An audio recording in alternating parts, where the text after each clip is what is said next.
welcome to Zen Divorce TV.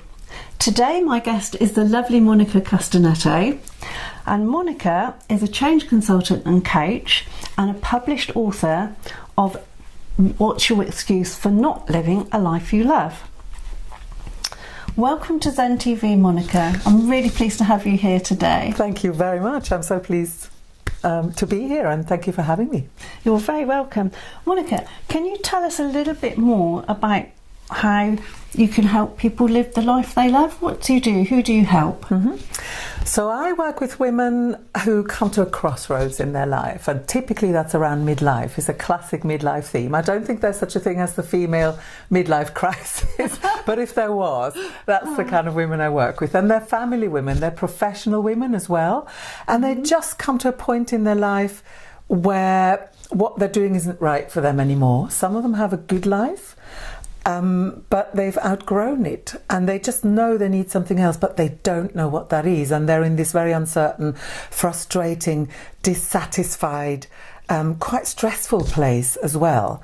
Some of them have had a life event happen, such as the kids growing up and flying the nest, or a divorce happen, and suddenly they find themselves as women not anymore in a marriage. And now what next? Others maybe have been made redundant. And so that there's moments in life, I think, and they're natural moments where sometimes we're forced to, but sometimes we feel it in ourselves, that it's time to actually stop and take a look at, who am I today and what do I want to do next? And it's that question really that I help my ladies find their own way through, and it's that uncertainty of not knowing what next that I help them navigate a little bit. Oh, that's really lovely, because quite often people will come to me, they've come through their divorce, they're absolutely shattered with the experience, and they know they have to make changes in their life now. They've been kind of forced into it, if you like, and really don't know where to start. They don't even know what first step to take. It's a very common thing, and it's a very human thing, and I think we all go through it. Wouldn't you have said in your life you've had moments like that? Because I've had loads of moments in my life like that. They're just transitions. And when what we've done before, what we know and have worked out how to do, doesn't work anymore for whatever the reason. And a divorce is a very traumatic and quite a big upheaval in everyone's life who has to go through that. So no wonder we can get overwhelmed and not know what next, but there are chances as well, there are opportunities, and so I want to also stress they bring, once we're over and maybe you never quite get over it and it's not quite so easy, but once you're over the biggest shock and hurt and pain and disorientation and the dust settles a little bit, you will discover that it's also a great opportunity to really reconnect with who you are, not anymore in relation to a marriage or being a mother of children and raising a family, but really connecting back with who are you.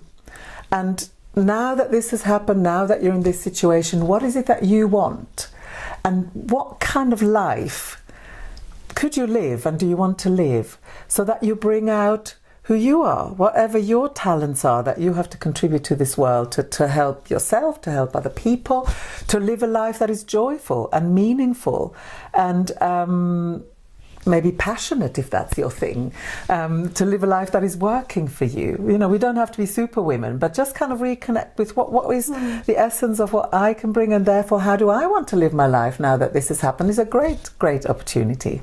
And that's it, isn't it? Because probably a lot of my clients have been in a marriage for quite a long time. They've been, mother and partner, and that's their role. And now suddenly those two roles have gone. And equally with clients that you see whose children have left home or have reached a stage in their life when things have changed, major changes. So how would you help them actually take that first step along the road? I wonder whether there's even a first step. I always kind of say my process starts with step 0 before we even start taking steps.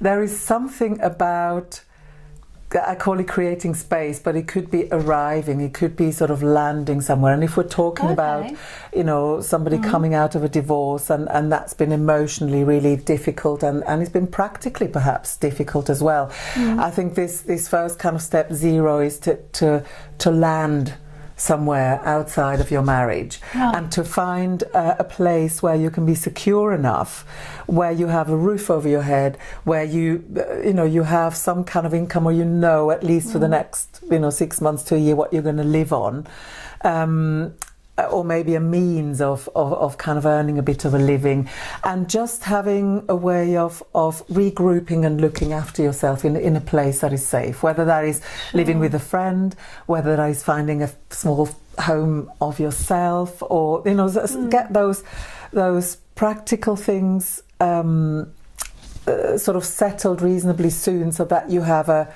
platform from which then to think about, okay, now that I'm here, so this is where I've landed, where am I going next? And then, to create the space within that as well, to be able to reconnect with yourself. Because you've talked before about, being a family woman, but it happens to career women, sometimes, and I've been a career woman, 15 years ago, I had a very high-powered career.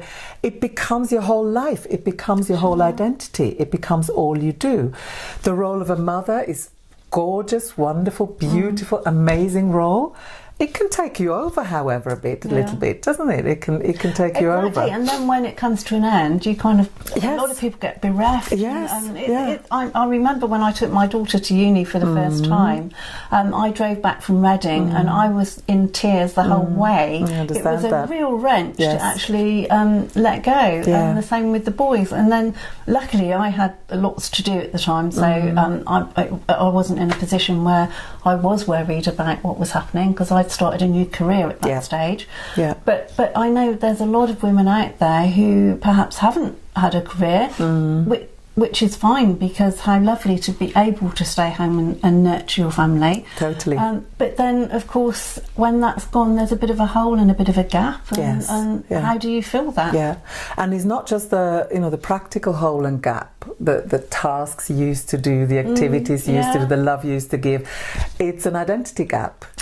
Because we were very much absorbed in that role, and that's a natural thing for that kind of time of life. And perhaps that is not you. Perhaps you've always kind of retained a part of yourself that was about you, and that's good for you as well. But I think that really the first step is to land somewhere. And if you haven't got a business, just to be in a safe place, have a home, even if it's temporary, even if it's with a friend or a flat share or something that is feasible and doable, that you can do, to land somewhere and to set yourself up a little bit. If you have to get a job, try and get support, as much support as you can. There's a lot of organisations out there, there's coaches out there who can help you with the practical, how do you set yourself up. And even if your initial job isn't what your dream next work, or you don't even know what that is, it doesn't matter. Something so that you can be secure enough. It's like you're saying, it's a landing spot where you can spring into the future. Exactly. Can't you? Because actually, what we're talking about now is this reconnecting with who you are as a person, and therefore what is the life that you want to live, and that won't. You can't sort of figure that out like on the spot like that. Yeah. And that's right, because now is the time to think about the life that you want. We only live once, and really you've got this beautiful blank sheet now. Don't be frightened of it. Yes. This is you can start painting on it. You can start painting gorgeous colours on it that suit you totally. And so one of the things that I also do when I work with my ladies, and I give it to myself, this process, when I'm in transition and need to work out where I'm going next, is to sort of honour where you've come from as well. And that's what I mean by you create the space to sort of think a little bit and reflect a little bit, not in a terribly logical way, but just sort of reflect, where have I come from in my life, what's been important, what's been the highs and lows, what key experiences have I had, what were the key people that inspired me, that gave me important stuff, what have I loved, what have I been passionate about. And you just sort of once the most massive pain has gone, you kind of, if you reflect on that, you'll find there's a lot to celebrate as well. And maybe there's a lot to mourn as well, and to, you know, there'll be some things that you'll be grieving about. And so it's about letting that happen, and then also gently letting it go. And you were talking about letting go before, weren't you? Because it's trusting in that process, isn't it? And acknowledging where you are now, like you were saying. And where you are now is absolutely fine. There's no problem where you are now. It's just thinking about what you would like now, what you would love. And you will remember things that you loved if you just take the time, go somewhere nice and quiet with a cup of coffee or tea or whatever. Wouldn't suggest alcohol, although maybe, but just take the time to be on your own, and just take that time to think about what it is you've really. There might be something you've lost connection with years ago that you did, you know, in your teenage years or early years that you'd love to go back and do. Yeah, that happens often, actually. And I mean, sometimes the things that we've done in our past are not what we would want to do today. However, reminding ourselves of what that is, there might be an essence of something that is in there that you really think, actually, I need to go into that. But yeah, I work with people who, you know, remember things that they used to love, they wanted to get into. Often it's creative things, often it's getting into writing, getting into painting, getting into, but it can be, you know, somebody always having regretted not having had a more political activities and or volunteering, you know, and kind of really sort of, and then people taking advantage now that time is freeing up to kind of get into that. But I think before you even get into what would I do and how would I live, and you know, don't stress too much about that, and really reconnect with who you are. And then there's other things like, you know, what are your strengths? What are the things that you know how to do well? They could be strengths or skills, you know, things that you've learned over time.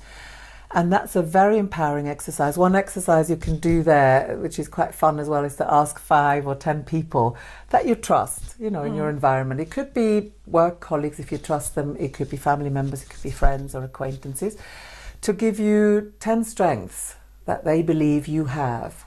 So ask them to write a list of the 10 strengths they believe you have. And it's very powerful, actually, when you read that. So it's a really good exercise, and I'm hoping, you know, if you do it, that it'll also kind of really make you feel empowered and remind you, even though, you know, you may feel knocked a little bit after a divorce, and who wouldn't, and there's all the reasons in the world why you might, but to remind yourself that you are still you, and you still have things that you know how to do well, and that you can take forward with you, whatever your next, you know, stage of your life. And they will hold you, and they will take you, and that is comforting and empowering, isn't it? Yeah, so that's really a really good exercise to do. And so from that base, if we kind of wrap it up a little bit, of so reconnecting with who you are, with, you know, with your strengths, what gives you purpose, what's really important for you, what you love. Add your challenges there perhaps as well. So say, what do you find challenging? So that you know that those are things that I struggle with a little bit more. Have that image and really kind of connect to it, and then start looking what's out there, and start collecting, you know, things that inspire you, that you might want in your life. And maybe, you know, some people love a vision board, some people love to put up photographs on the wall, or some people love writing. You know, they kind of have a diary or a journal or something, and they just kind of journal about, you know, possibilities and options and ideas. So that's the exciting phase, really. It's about exploring. It's about exploring, getting ideas, collecting, getting excited. And do you know, I left a quite high-powered 10-year career in management consulting at an early midlife crisis at 34, where I really, after 10 years, kind of thought, this has been great and I've learned a lot, but it's been very intensive, you know, traveling out Monday morning on airplane and coming back Friday night, living in hotels. And I was thinking, what else is there in my life, and which other aspects of me want to be expressed? And I couldn't come up with a solution. So I quit that job without knowing what next. Oh, right. And I said, I'm going to give myself, yes, because I couldn't, as I said before, it's hard to work things out kind of in your mind. And when you're very busy, very overwhelmed, your energy's taken with something very intensive, it's really hard to let the ideas bubble up. They need space. Yeah. And so I gave myself 6 months after that to find out. And still I found I couldn't kind of work it out as in 1 + 1 is 2 + 3 is 5. And so it's not a kind of about certainty. It's more about getting into the flow of who you are. And I had a big journey of finding out, after this 10-year career, but who am I really? Yeah. And I'm not the professional woman outside of that. Who else am I? And really the way I then did it was by having this first vision and some first ideas, and I went with what drew me. So one of the first things I did, I got into Pilates. I wanted to do some body work. I'd always been a dancer, and through that got into contemporary dance, which I hadn't done before. And that kind of took me on a whole journey. I did a lot of writing, and that's now led me today to be an author, be a blogger. You've been writing this Living a Life You Love, and a lot of the what we've been talking about this morning is in the book. And it's great. You can get this one on. It's on Amazon, it's in a lot of the major bookstores in the UK. Right. This one particularly is What's Your Excuse for Not Living a Life You Love? And it's a friendly book. It's a gentle book. It has 40 plus excuses in there that we make in order not to make any changes to our life. Okay. And making excuses is it sounds a bit harsh, but actually it's, again, a very human, very normal thing. I've done it, you've maybe done it, I think we all do it. And it's because we're scared, because change sometimes can be unsettling, because we're not sure, because we don't know what we want, because, we're stressed. And so we say, maybe next year. I haven't got the time. I haven't got the money right now. But I don't know what exactly I want. And what if I make a mistake? And what is my husband going to say, or my ex-husband, or my boyfriend, or my family? And so we say all these things to ourselves to kind of not take that leap, which is could be a bit scary. So this is a remedy for that. Oh, great. And it lists, I hope that your excuse will be in there, but if it's not, drop me a little email and let me know. And I'll so it's just a little help. You can look them up or read it cover to cover to actually say, okay, if I'm making this excuse, is it an excuse?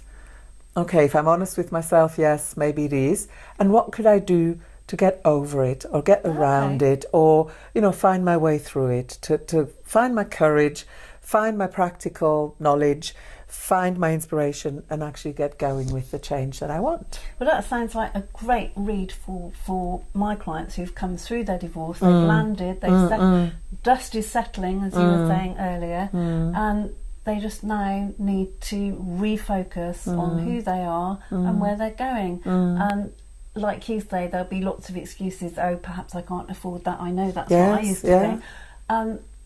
But it's not, I guess it is excuses, because we can, when we find, like you left your job, I left a job as well. When I had a mortgage, 3 children at home, I walked out because I had a bully boss. But I knew that wasn't me in there, and I needed to find somewhere else. And I gave myself 3 months, and I had so many job offers afterwards, and so many opportunities, and a lot higher salary as well. Yes, isn't that interesting? So sometimes taking that leap of faith helps, and this will help you refocus your mind onto what you really need to do. And it's interesting, because as you were saying, you were a little hesitant, but I think I would agree with your point that sometimes we're making an excuse, and it's an excuse. We know that leaving would be good for us. We know that, getting a job would be good for, or whatever it is we're putting off. But we're putting it off and off and off because, we're scared, or we've... Sometimes, however, excuses are real reasons. Money might be tight, and sometimes is tight after a divorce. I totally understand that. So I'm not sort of saying with this that you should just leap into the unknown and make yourself unsafe at all. But what I'm also saying, and some of the solutions for how to overcome, money is tight and stuff like that is in there. It needs looking at, and it needs working with it, and finding a solution that is feasible for you. And if money is tight, then, how can it be earned? Or, one of the things that I found, for example, when I quit my very high-powered career, I actually really sat down because I hadn't the money coming in anymore, and kind of, looked at, well, how much money do I actually really need in a month for my basics, just to have the basics covered and not have to worry. And then, how much additional money would be nice to have on top of that. And then, where could that come from? And what do I need from a job? Or, what else have I got on the side? Or what comes from my former husband?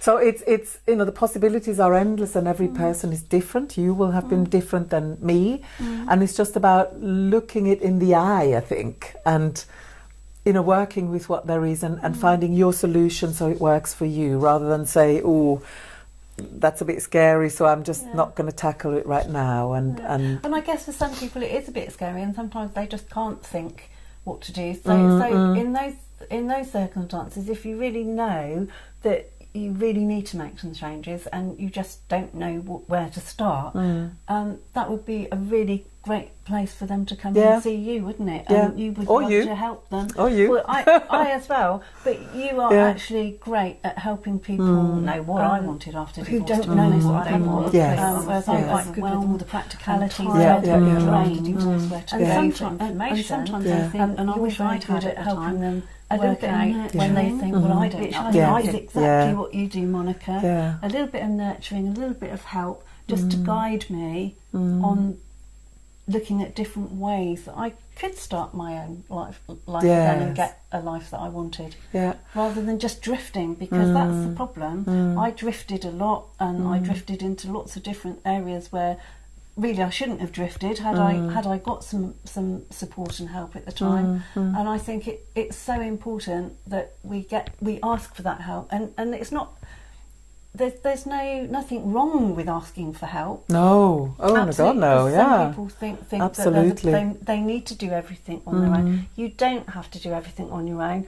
The more support you've got as a support team, the better you'll get through your divorce, and the easier you'll find it to actually think about what you want and plan your new life.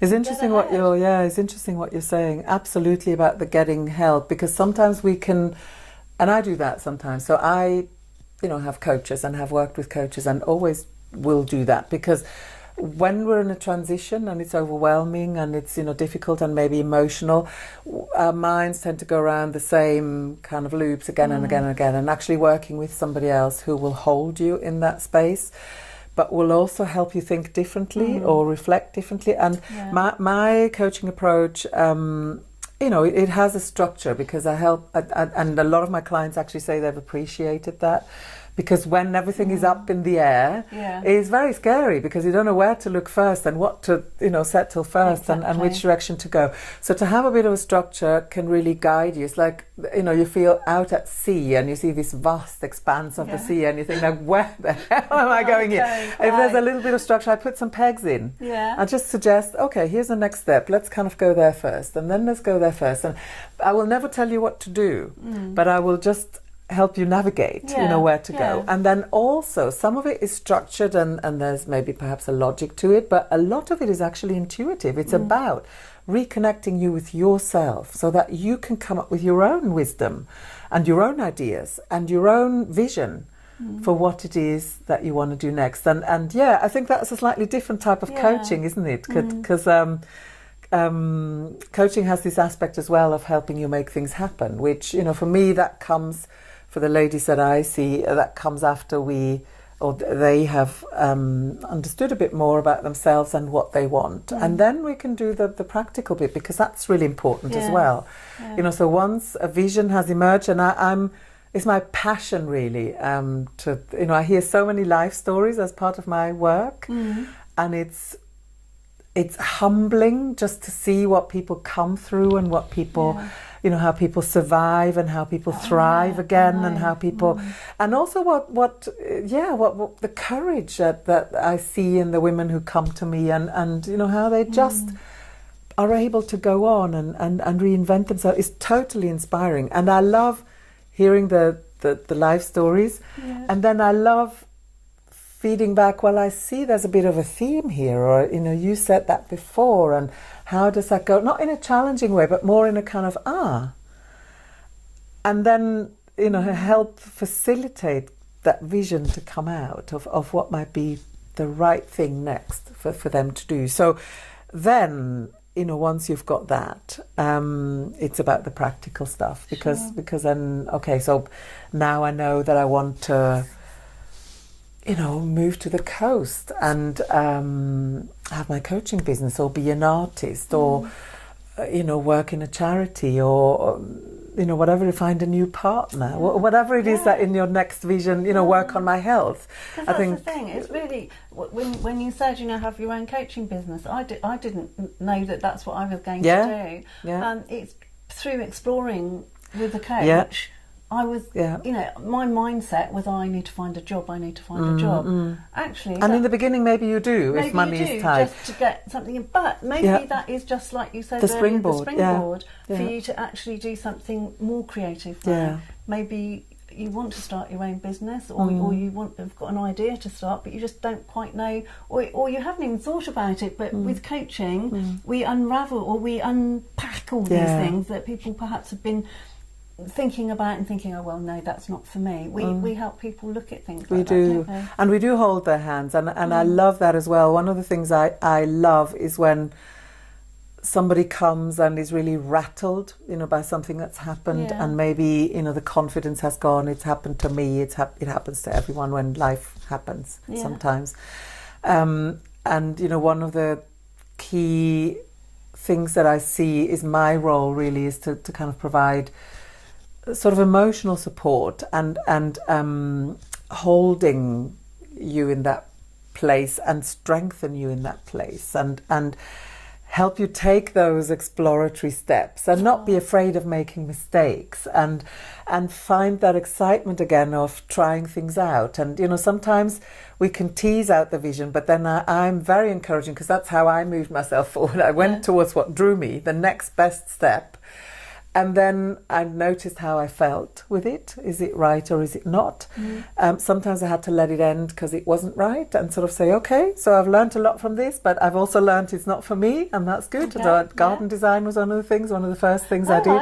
Love it, because nature, beauty, and all of that. But being out there in November, in the wind and the rain, measuring gardens, being an Italian who loves the warmth, when I saw the reality of this, I kind of thought, maybe not for me as a job. But, you know, I still have my garden today, and I've learned a lot about gardening, which I love. So, you know, don't be afraid of making mistakes. But I encourage people, and women specifically, to really go out and experiment. And so when it wasn't the right thing, then fine. You know, what have you learned from that? What does that tell you about yourself? And what's the next thing? And kind of recapture a bit of that sense of adventure, which can get knocked, you know, when hard stuff happens in life. And what I love seeing is how, you know, women then really start blossoming again as they get more and more in touch with who they are and what they want and what they love, and start taking steps and start regaining confidence. And, you know, I'm working with somebody now who's launched her blog, and I won't say anything more just yet, but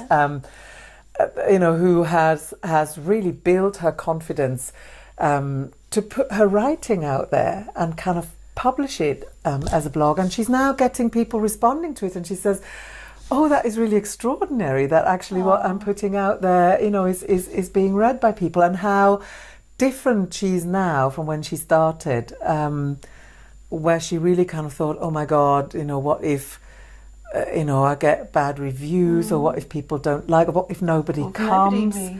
And to see that transformation is really what, you know, is for me immensely beautiful, and what I am passionate and want to really help women with. Monica, that is so exciting. I'm just getting excited listening to you. So tell me, how can people work with you? What do they need to do if they'd like to work with you, if they've been listening to you here today, like I have, and getting really enthusiastic about what you've been talking about? And thank you really so much. You're so kind. And where how can they get hold of you? What can they do? What's the next step? One good next step is to go on my website, check out www.livealifeyoulove.co.uk.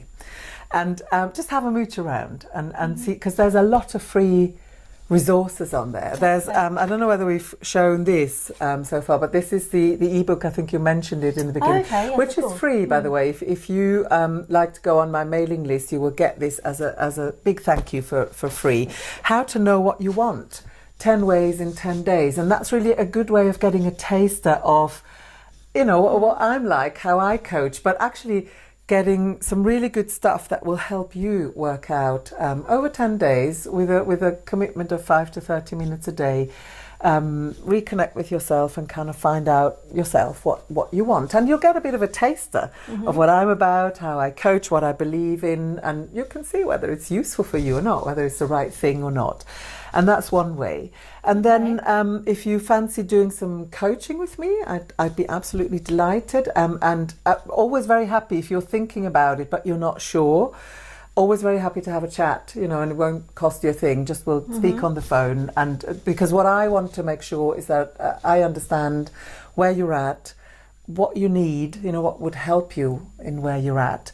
And I want to make sure that we're the right people to work with each other. And so that is, you know, never going to cost anything. So we can have a talk on the phone about that. If you do find coaching is right for you, I have a number of programs. So from the very short, you can have a mini life assessment where we're just gonna, you know, you get a little tool to begin with to help you reflect, and we'll talk, we'll have a session for an hour to really help you get to grips with where you stand, the different areas of your life, and, you know, where to focus on and what your best next step is to kind of move you forward a little bit. And that's a quick injection of clarity and let me find my best next step. I have a breakthrough coaching program. So if you're stuck on a particular issue, you know, you might have your life vision, but you just can't seem to get it going, or, you know, you're torn between this or that and you can't decide, then that's, again, a reasonably quick intervention to help you understand what's going on there, help get underneath there and find your breakthrough to move it forward.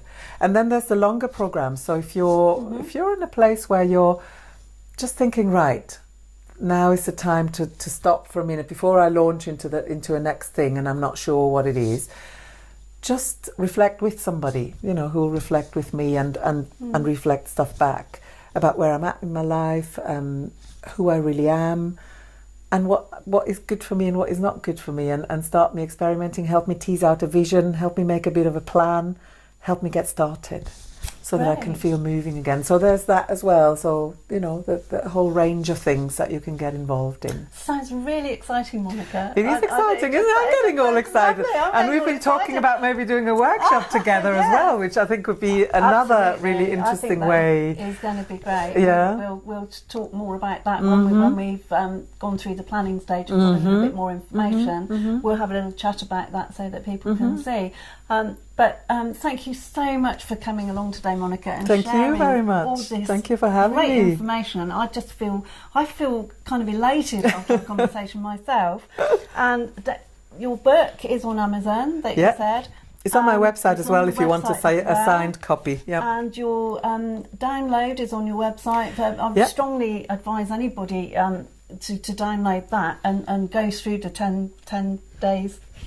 The 10 days in 10 ways.